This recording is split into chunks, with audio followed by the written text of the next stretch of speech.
Here's what shrinking actually costs you, because this is where it all gets real. It costs you rooms you're qualified to be in. And I think that happened to me recently as well.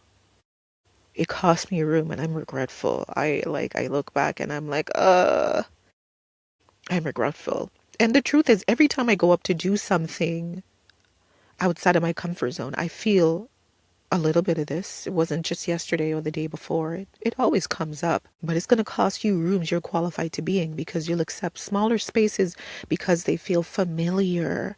And that's going to cost you money. That's going to cost you income, because you'll undercharge, you'll overdeliver, and you'll justify your rates. You ever had those conversations with people that you're like, I do this, I do this, I do this, and they're like, that's a little pricey. And you're like, well, because I have to use this and this and this and this is why I charge this much. And you don't need to do that. You don't need to justify your rates to anybody, i.e., okay? Or FYI, not i.e. FYI. It's also cost you ideas, lots of ideas. Those ideas, those powerful thoughts are in your notes app because you don't want to sound like it's too much. My notes app has so many ideas, and I just came up with some a few days ago, and I was like, what?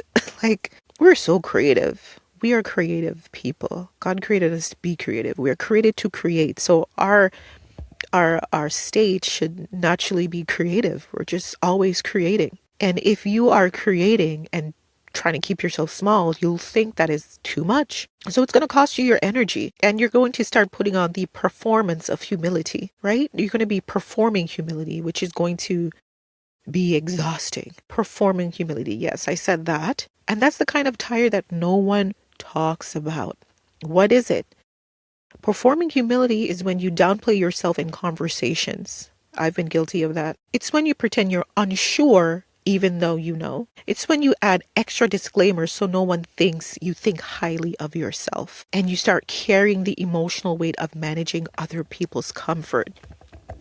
Ma'am, we're going to step out of that. This year, the year of our Lord 2026, we're not going to be performing humility, and we're not going to be keeping ourselves small for others people's comfort, because that drains you. That is very draining. So here's what I did this week. I kept the bold sentence. I didn't soften it. I didn't add a disclaimer. I didn't explain myself, and I posted it. I sent that email. I sent that DM, and I trusted that whatever the outcome is, I'm going to be fine.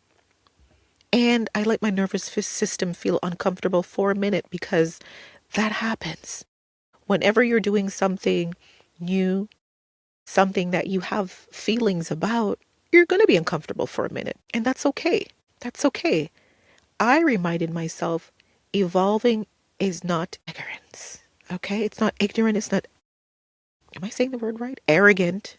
Arrogance, confidence is not a prideful thing, and it's not disrespect. So I don't actually need permission to grow into the next version of myself. Just because I'm clear doesn't mean I'm prideful. In fact, that's the best thing you could be, is clear, because it helps you operate in your best self. It helps you do your best work. It helps you operate, move forward with speed and with confidence, right?